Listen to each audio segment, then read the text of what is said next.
అమ్మా ఏం తెచ్చినావు అమ్మ ఇంత పెద్ద బస్తా తెచ్చినావు ఏం తెచ్చినావు అమ్మా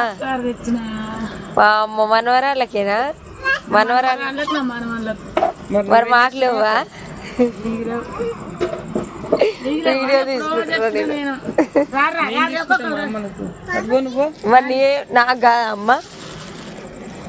మీ అమ్మాయితో ఒక నువ్వు తీసుకోవాలా నేనే తీసుకుంటా వాళ్ళు తీసుకుంటారా మహేశ్వర్ అగ్రికల్చర్ వాళ్ళు రేపు వస్తే ఎట్లా తీసుకుంటారు అనుకున్నావు మనమే తీయం రోజు ఉండేటోళ్ళం మనమే తీయం తెలుసా నువ్వు కూడా గట్టిన తీసుకోవాలి వాళ్ళు ఇట్లుంటది వీడియోల కాడైతే ఏం తెచ్చినావు మరి నాకు నీ కొడుకేనా నాకొకటి నాకు రా తమ్ముడు